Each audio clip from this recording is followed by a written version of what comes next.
Welcome to this deep dive from HDIN Research. In the world of building materials, 2025 was a really tough year for just about everyone.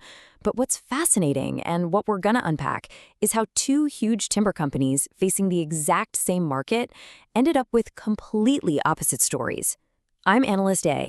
And I'm Analyst B. That's right.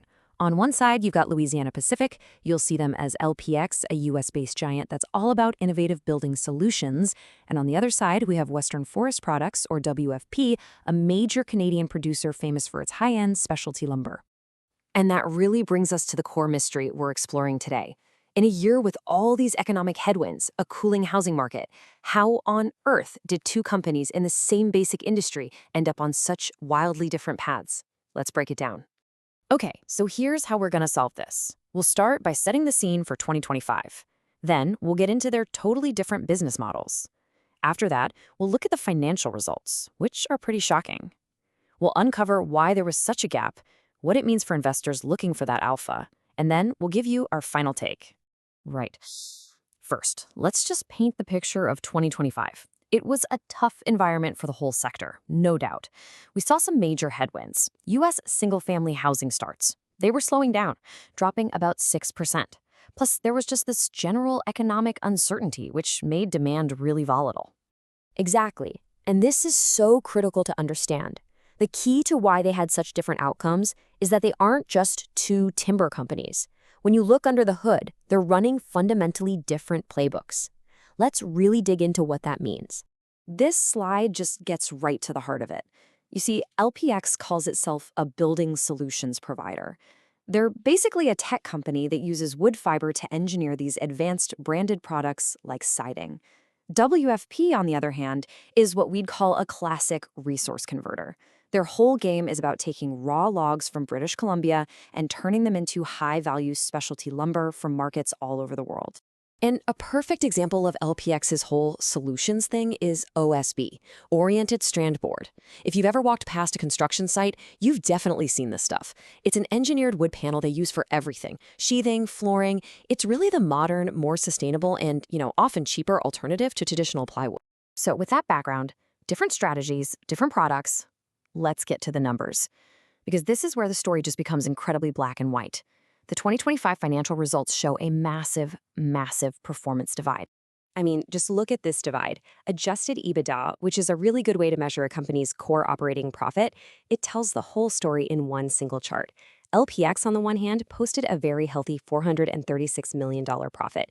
Meanwhile, WFP reported a loss of over 68 million Canadian dollars. That's a $500 million swing between two companies in the same industry. It's just staggering. And when you dig a little deeper, you can see the hero of the story for LPX was their siding business. Now, their total revenue dipped a bit because of weaker commodity prices, but their siding revenue actually grew by 8%. And get this, that part of the business delivered an incredible 26% EBITDA margin. For WFP, it was just a tough story all around, which led to a pretty significant net loss for the year. Okay, so this leads us to the biggest question of all. Why? What on earth was driving this huge gap? Well, the answer is really a mix of external pressures that just hammered WFP and these internal strengths that acted like a shield for LPX. We've been calling it tariff walls and brand moats. Let's start with that tariff wall. Now, for anybody who follows this industry, the US-Canada Softwood Lumber dispute is, nothing new, but its impact in 2025 was just immense. These are basically taxes that the US puts on Canadian lumber. For a company like WFP that ships a ton of its products south of the border, it is a direct, painful blow to their bottom line. And that blow was absolutely massive. By the end of 2025, the combined tariff rate WFP was paying on its US shipments hit a punishing 35.16%. I mean, just think about that for a second. It's pretty much impossible for any business to stay profitable when more than a third of its revenue on a key product just gets vaporized by taxes at the border. Okay, so now let's flip over to LPX's defense, what we call its brand moat. First off, as a U.S. manufacturer, it's already safe from those tariffs. But its real strength is where its customers are. Over half of its siding business comes from the repair and remodel market. And this is so crucial because whether new homes are getting built or not, people still have to repair and upgrade their existing houses. That gives LPX a much more stable, less cyclical business.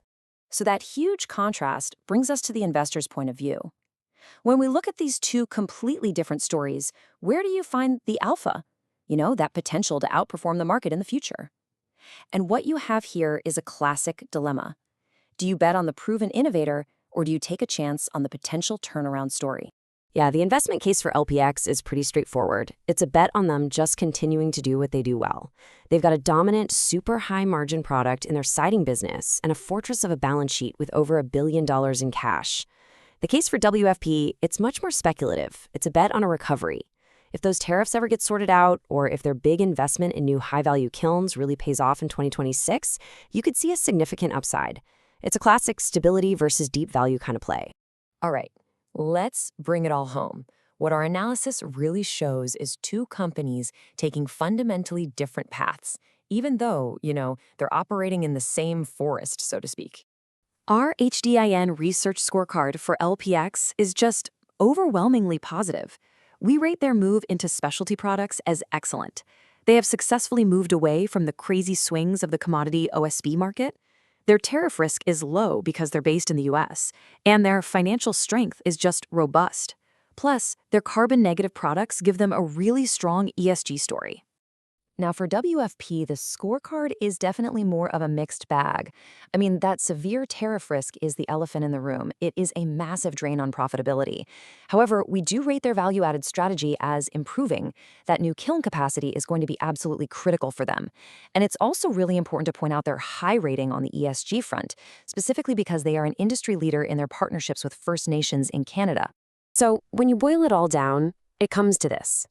LPX's whole defensive moat is built on innovation substitution. They create engineered products that are just better than the old stuff. WFP's strategy is all about value over volume, getting the highest possible price for a really unique natural resource.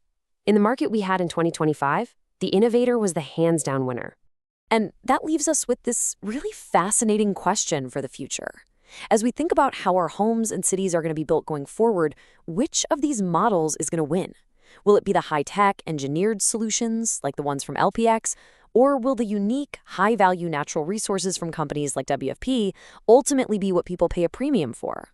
The tale of these two timbers in 2025 definitely gives us a lot to think about.